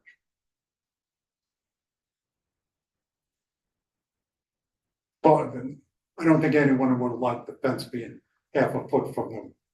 Right. Yeah, I was a little surprised that when I saw that, it's like, yeesh, that was not a good idea. We did a fence we have a client that has, on the curve on Old Short Hills Road, they've got trees that are arborvitae, they're probably 30 feet tall. And they have a fence that's actually in front of those, this kind of fence. And to be honest with you, after 3 years, you cannot see that fence when you drive by, because all the branches come right through the fence. So, you know, these black metal, they're aluminum, but metal, Jarrett type fences, wrought iron look fences, really do disappear into the landscape quite effectively, even when they're in front. Because I guarantee if I gave you the address, you drove by, you'd be like, wow, I never noticed that was in front of the Here, you know, I think the applicant was right away from day one, want to do the right thing. We put the 5-foot fence, not a 6-foot fence, we put a 5-foot fence.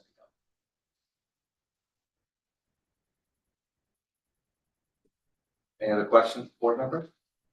Any questions for the audience? Do we have any audience members that are here on this application? Not just the family. They want to use the pool. Two are at home. Any questions from you? We have to ask anyway, gentlemen, and young lady.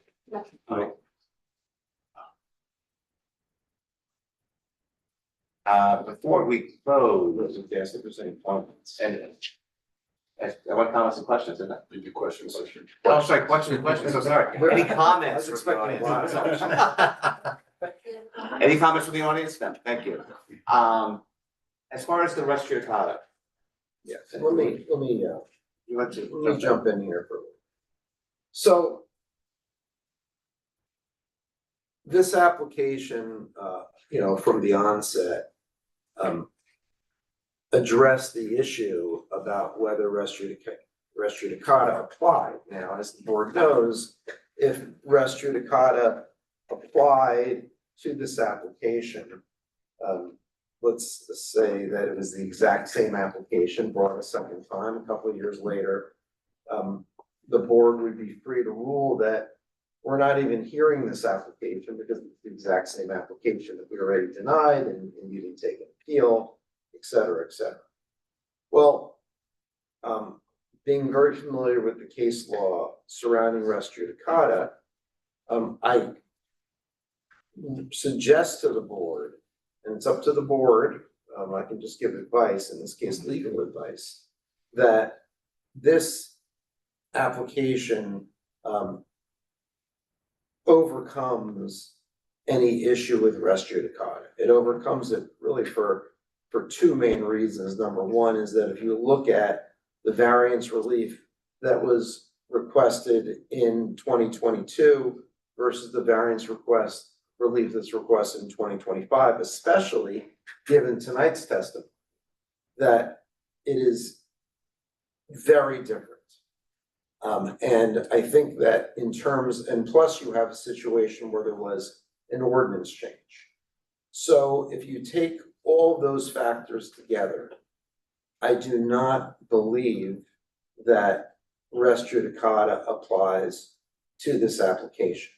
Let me also say that the case law is not such where if the applicant originally requested 6 variances and now only requests 2 variances, that the board could, under the case law, justifiably say, well, these 2 variances, even though it's a different application, these 2 variances are exactly the same as those 2 variances back in 2022. So we're going to deny it because of res judicata. That's not how res judicata works, or even collateral estoppel. That the issue is whether the application is different. Is it getting better? Is it getting worse? Did the ordinance change? Did the surrounding neighborhood change? Which I don't believe is applicable here based on the testimony. However, that doesn't, just because there's no res judicata, that does not end the board's inquiry. Because if you take res judicata away, you're still left with an application for development on this exact same lot that's presented in 2022 and denied, and then presented in 2025. And there is a concept that boards typically adhere to, which is the concept of consistency, right? Just like if you have two lots that are in the R4 zone that are the same size, the same shape, the same topography, and they require the same variances, even though they're on two different streets nearby. You don't want to treat one, frankly, very differently than the way you're treating the other. You want to have some consistency in the board's analysis and determination on applications that are presented to it. Now, when you have the exact same property presented 3 years later, that also applies, right? You don't, as a board, want to necessarily be inconsistent with decisions, in this case, that the board back in 2022 made. But here's the difference for the board's consideration. Unlike res judicata, where it's very, either it applies or it doesn't apply. When you take res judicata away and you compare two applications on the same property 3 years apart, you are permitted to, as Mr. Keller alluded to, although I don't necessarily agree with all its conclusions, factually, of course, you can look at the resolution back in 2022 and analyze what the board did and why they did it, and what was the basis of their decision. And then compare that to today and say, well, can I justify a different outcome while remaining consistent with what happened in 2022? So for example, and this is all for the board's consideration, in 2022, you had 4 different neighbors objecting to the application for different reasons, all for different reasons. You don't have that here. And you can see I highlighted all the sections that I was concerned about. In 2022, there was no professional planning testimony. Doesn't appear to have any exhibits such as A1 through A7 that was presented by the applicant here. Now, there was no negative criteria presented for C1 or C2. Now, however, some things didn't change. The property didn't change. Location of the house didn't change, right?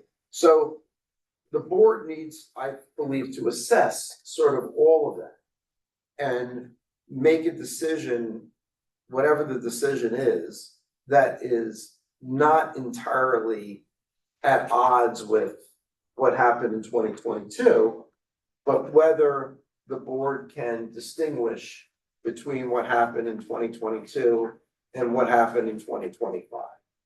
By way of example, that you may decide, so the board denied the application in 2022 based on the C1 and the C2 criteria. You as a board may determine that, you know what, C1 deals with the property itself and the hardships due to the actual property. And you may say, you know what, there's really no change here in terms of C1. So I'm not comfortable as a board considering relief under C1, and I'm looking at what the board did for C1 for the prior application, and I'm sort of, you know, maybe in the same boat, or maybe you can distinguish it, it's up to you. But maybe on C2, you know, things are a little different now. There's a change in the ordinance, different relief required, professional planning testimony, exhibits. So that's just one example of how you can go about considering this application. I do not have a vote. I don't want to vote. I don't want to deliberate. I can't deliberate or vote. All I can tell you is from a legal perspective, those are some of the considerations that you may use to determine an up or down vote. Also remind the board members that this is not an FAR or the type of pre-variance vote. It's just majority. and there's 5 voting members that are eligible. Rob, can I ask one question, which is, how do we think about the issue of fence versus the size, well, the pool's already in, so essentially the patio. Right, in terms from a res judicata perspective and also from a consistency perspective, and I'm not by my question suggesting that I have a view on this, but one could look, and I know Mr. Keller has given some of his views about the prior decision. But one could read that decision to say that in fact, the board was not comfortable with that fence. And while there's been ordinance changes, that I don't think has any impact on the fence. You know, none of the other changes necessarily have an impact on the fence. So a reasonable person, I think, could come to the conclusion that the board's view at that time was that the fence was not permissible. And therefore, you know, sitting here today, we could either, it sounds like maybe from res judicata perspective, that's not an issue that, in fact, there is no res judicata with respect to the fence. Then I accept that. From a consistency perspective, you know, are we doing something, would we be doing something inconsistent if we were to say that the fence, you know, was permitted, is permitted now? So can we bifurcate that or no? Well, the short answer is, of course you can bifurcate it, but not based on res judicata, right? I understand. But based on consistency, you may look at the prior resolution and say, you know what, as far as the fence is concerned, and the testimony that was presented in 2025, you know, for this application, that I'm not convinced that the applicant has met the positive and negative criteria for C1 or C2 as to the fence. Like you can make that decision. But you need to, as part of that analysis, actually think about what was presented here as to, because we don't have a transcript from the 2022 application, okay? And there wasn't a lot, and you may differ with this, there wasn't a lot either way, in my opinion, as to the fence in the resolution that was presented as part of this application, the 2022 resolution. So that's up to the board. I think that either could be supported. Let's put it that way. Can I just say one thing? Well, you have to make a motion to Okay. open. No, maybe I'll say I that. didn't realize we were closed. We didn't really close. Okay, go ahead. I was just gonna say that the potential safety issue was not present in 2022 as an additional factor to distinguish 2022 and 2025 because the fence was not built in 2022 and it wasn't proposed to be built so close to the edge of the pool. So that's another thing, and I think, as Rich mentioned, that, you know, I strongly believe the application enhances the safety if we move the fence, and that's a critical factor. I mean, safety is in everybody's benefit, and so that's a C2, for example. And I do believe that we have shown, and the evidence shows that we have overcome, and the people who have been at the property have seen that the negative criteria have been overcome. So if we promote safety, if we promote a desirable visual environment, and we're preserving the neighborhood character and not splitting the property in half in some kind of an unnatural way, while benefiting not just us, like I said, but also the community de facto by having our friends and family, my mother and my kids' friends come over and enjoy the property in a safe way.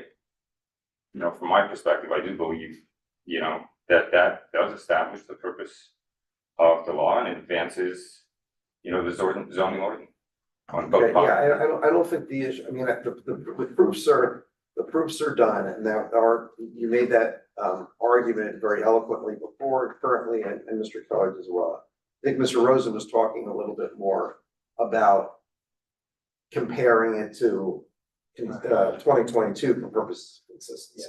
So we get the Right, and purpose. I was gonna get to that, sorry, on the consistency, you know, I get the point, you know, consistency and precedent, and we all wanna follow precedent, it's a well-established, doctrine, but I do believe it's a completely different project, and there was a change in law.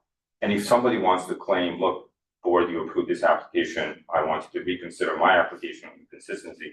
I think it would be really challenging unless they can also show that there was a change in law.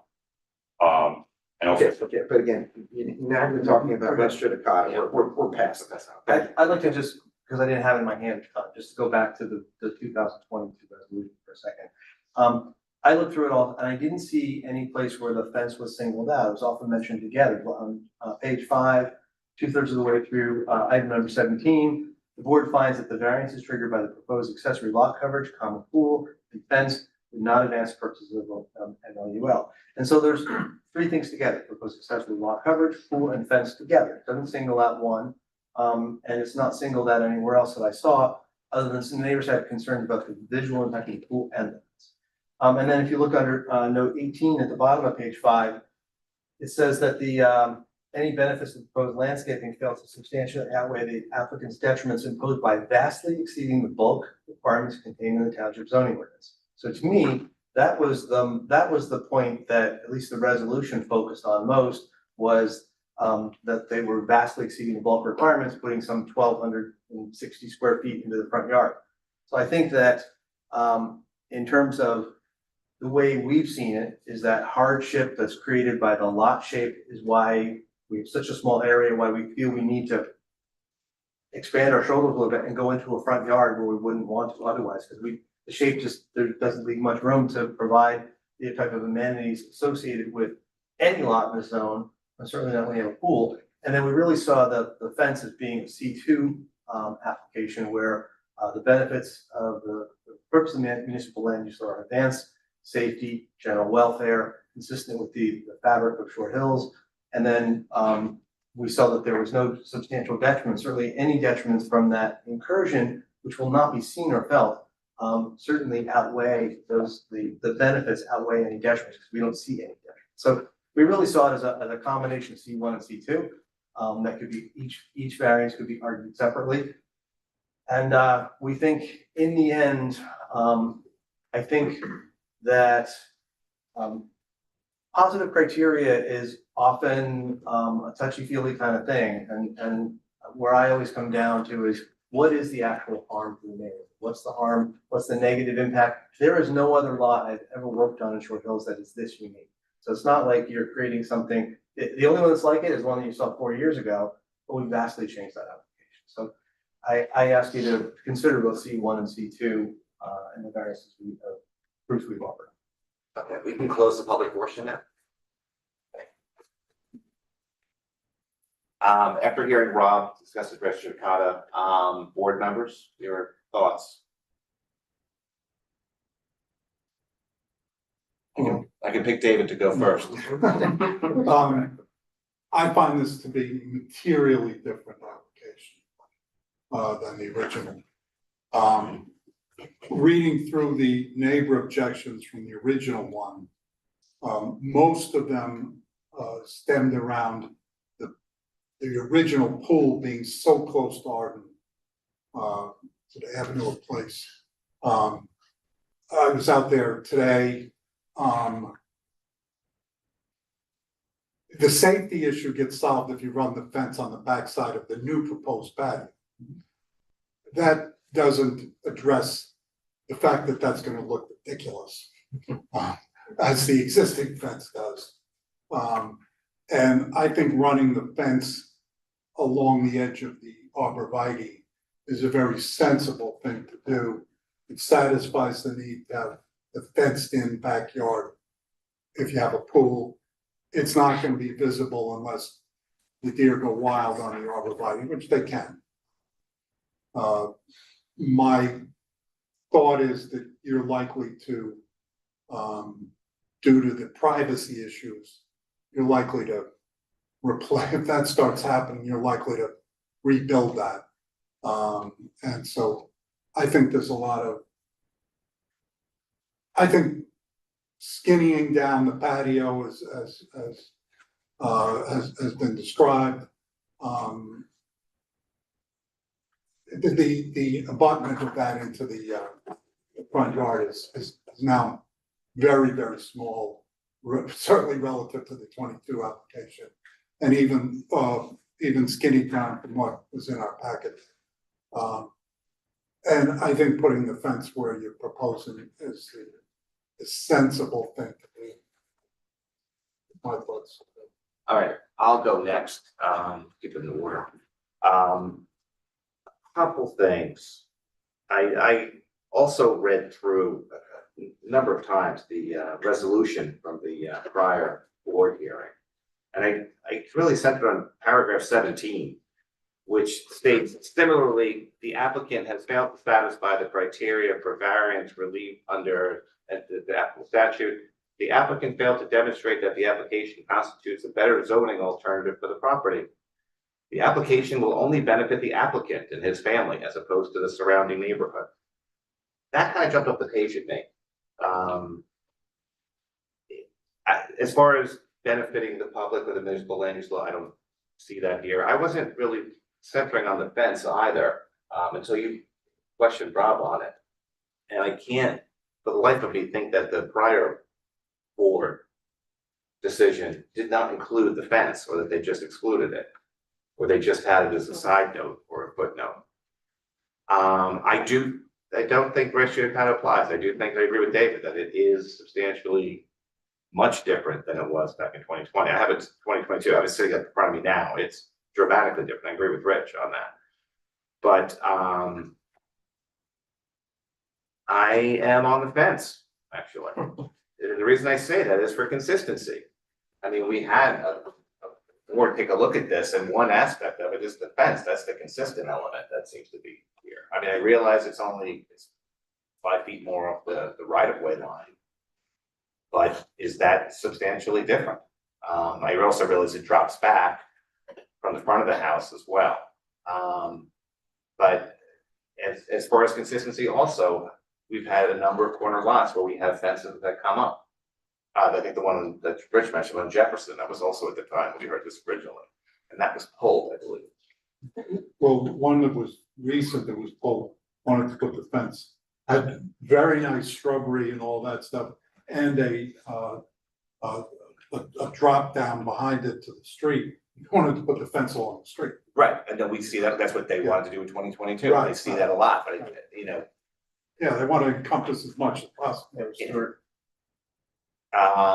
So I'd like to hear the rest of the board, what your thoughts might be. Yeah, look, this is clearly a very different application than what we saw before. I think it's, I do think we have to clarify what it is we're actually approving, because there was various proposals offered with respect to the size of that patio. So I think it was originally proposed that it be 10 feet wide. Although the applicant would be willing to go to 5, to the extent we approve it, I think we just have to be clear on that. I'm personally fine with 10. I don't think that's particularly large. I think given the irregular shape of the property and the fact that it's a corner lot, I just think I think that creates a challenge in terms of creating a safe space for a pool that's there as of right now. So I'm not really troubled by that. Look, with respect to the fence, I mean, I raised it because when I read the prior decision, while I agree there isn't a lot of commentary with respect to it, it did seem like it was rejected.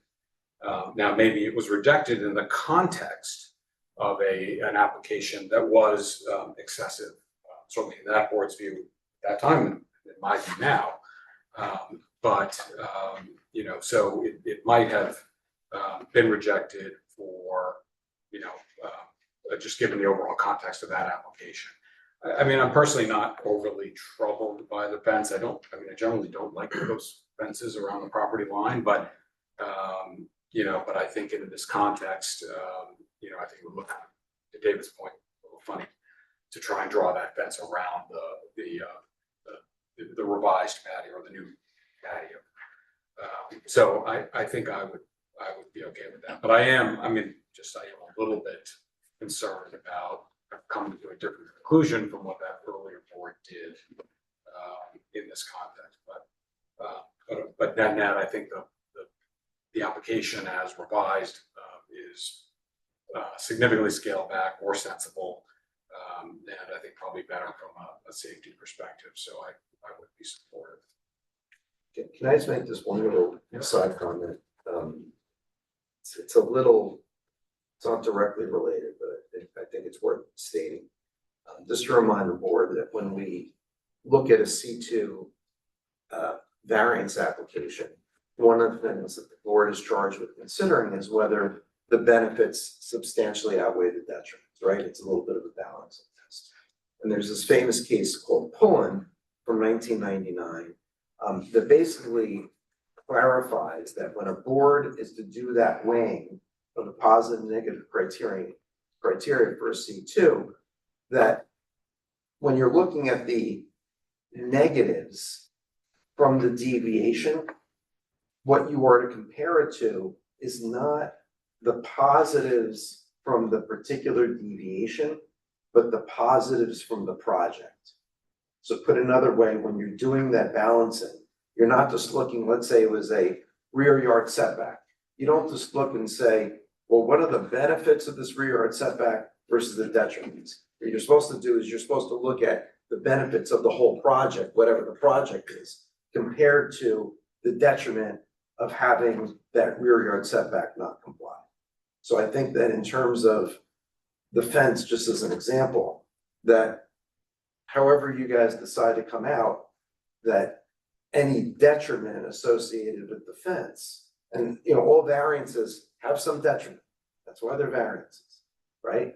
But to compare what are the detriments associated with that fence versus the benefits of the project, if any, whatever, however you decide to conclude on that. So, thanks. Thank you. Actually agree with my board members that this looks different. This application looks different from what was presented in 2022. And I was digging my brain into, I was here at the time and I know what was, at that time, from what I recall, that was the size of the pool, which was extending far into the front yard area. And as such, that was, and with the neighbors, I don't remember that part, that the neighbors had actually objected. So thank you for pointing that out. In totality, I think may have not looked at the fence at all at that time because the pool was too far protruding. And thank you again for presenting that to jog my memory back in terms of how that looked at that time. So from the two side by side, I see that this looks fairly different from that application and from the concerns that were raised at the time. And I think here you have done a fairly good job in terms of listening to our comments from the previous meeting and scaling it back. And I think you've said 10 feet wide for a certain angle and then jogging in, and you're willing to take it down. And I'm willing to listen to what people here think. But I'm okay with the way it's presented because it sort of brings in the safety feature. As far as the fence, I would say that and I hear what the owner said in terms of from a safety perspective, from your families, friends visiting and everyone visiting from that perspective. It does add that safety feature from both sides. And Rob, your point about benefits versus detriments, I think clearly see that yes, it is invariance, and that's why they're here. But the safety that it brings and the fact that I'm seeing no neighbors in terms of objecting to what is being proposed today gives me the comfort that I could be comfortable with supporting the way. So perhaps I should have gone earlier. I work at here now, so it's a tough one. So yeah, so I do agree. There's a couple of things here, right? So I agree with my fellow board members. It's substantially different application here that we're missing at. So that's the first thing. For me, I'm still not 100% around that fence and what was looked at in the previous application decision that the board has made. However, looking at Mr. Keller's, artifacts, the photographs there and the way that the applicant has, managed to put the trees in a way that it's compressed and it's hiding the fence. That to me from from the way that it looks, to me, it seems acceptable. However, the question around, whether the previous decision of the board, hinged around the fencing, I don't know, and it seems like, that's something that I'm still not sure of. But the way it looks right now, from personal perspective, it looks, it looks right. And then also from a patio perspective, from, what we heard from the team a few months ago to what we're hearing right now, and the way that they've, reduced that space and they've stepped down whilst keeping it safe for the elderly, occupant in the house, as well as the people that are using the area, makes sense. So considering, weighing out the positives and negatives, I am going to say I can support that. I can support the application based on what we have in front of us today. Okay, thank you, board members. Do we have a motion? I'll make a motion and propose that we approve the variances with the construction as outlined in Mr. Keller's marked up number 1. With the 10-foot width. With the 10-foot width. As proposed. A5. It's fine. A second? Second. David Bradford, Yes. Sandra Martin, Yes. Ray Rosen, Yes. Romeo Robert, Yes. Joseph Caulfield. Yes. Hey, good. Thank you very much. Good luck. Appreciate your time. Well, Thank you. Is anybody going there? Okay. No, vote for me. Not close the meeting. That was the final application we had this evening. We have, anyone in the audience have any other business? Not as of now. Very good, thank you. I'll let the record show there is no one in the audience that has any further business. Okay, so the topic we have to discuss is we have a meeting in September, September 29th. We had a meeting in October 20th. So I was informed for July, and schools are closed. Made a lot of them. That's what we got that. Okay. Thank you. So- Good night. You can either have the option of not meeting in October. And then there's meeting in November. There are no other Mondays in October because it's Mom's Day. The Board of Education had the other 2 days, no other Monday. So I looked at other days. I came up with, I think, October 8th or October 9th. And I think you're not going along meetings, correct? Yes.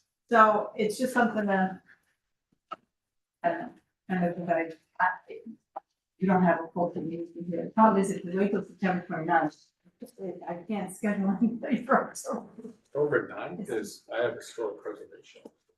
Your first Thursday, But that, because Yom That's Yom Kippur is Kippur. the second. don't forget it, we're not meeting in Yeah. October. Okay. Thank you, Thanks, Mary. take care. Yeah, Have a great summer. That's gonna be helpful. The old, You know, the old because the never problem mind. is if I go, the first Thursday, says Yom Kippur, Yeah. so we can't meet then. And I was trying to, it either would have to be, and then I have a planning board, so I have to be careful with the Wednesdays I use, and I have to coordinate with the township community meeting on this. What's our next meeting? September 29th. The 29th is the next meeting, okay. Mhm. Because of Labor Day and Board of Education, their meetings, and it was a Jewish holiday, the Rosh Gotcha, Hashanah. right. So. And we're not doing any special for the Wyoming Tennis Club, right? We were looking at that, but you said we can't fit that in at all. But, Well, last I heard, they were. That's according to the email they sent, correct? They're doing it. I believe the application was withdrawn without prejudice. Which one is it? Well, what is Tennis it, court. what's the 29th? Is that building? Yeah, Well, they're one Probably, of them on it, but I haven't received the vice plan, that's why I kind of asked Rich. Yeah, he where said they were going. He hasn't, seen anything. I scheduled other applicants for the same night because I didn't want to get stuck with Right. them pulling and then. Do we have a large number on 29th? With the one we just carried today, I think there were 3 others. Okay. So, and I mean, there. A couple of these, so Okay, so it's not meeting in So- October. unless I, Have it at Rob's house. Yes, we come over. I'll make a nice dinner, I'm sure. Let's not bring it hot. right, Are so we good? I. It's been some, so I guess we'll just cancel it. I think we just wait and we see, right? And if you're getting overwhelmed, we can always, I don't get overwhelmed. okay. Well, your staff of 20. what are taxes? I'm setting it completely in a protective. Right, I know what you're saying, if the Yeah. applications get like so big. If Yeah. it's good. We'll we- just have, 4 meetings in November and 4 in December, and we'll be good. That's fine. So when does that property get ready for that? Oh, I'll be gone. Another year and a half. Oh, is no, it? no, no, Did- no, no. It's like Didn't you love that answer? Yeah. It was not my problem. Exactly. I'm not even answering you. They're, I think I don't have to. they haven't even. Mid next year? I think they thought it Yeah. would probably be about a year and a half of construction, which they haven't. They just did Probably that. sometime in 2027 or Oh, really? 2027. So we are here till So, then. so I mean, why did we move from the 15th of December to the 22nd? Because, I don't know, I'm gonna be away the 22nd, but I don't know what other people are doing. That's like Christmas week. Because. Wait, you Betty. don't have my schedule. Like this, like. Hold on, but, That Monday, the 22nd. yeah, I probably because the Board of Education is. Well, Hanukkah's one of the first night of Hanukkah. Yeah. And frankly, it's even where professionals may not be around. The Yeah, it's Christmas applicants. week, you know? Yeah, so. Yeah, definitely not. We've done it before. Are we concluded? Can we Are we up? actually close? Oh, we're Yeah, still we're still, live. I'm still on TV, we're still open. So you told me. So I make a motion to close this planning board meeting, or zoning board meeting, please? Motion to adjourn. Second. Second. All in favor? Yes. Motion carries. Thank you, Eileen. Thank you, Russ. Thank you all. Thank you.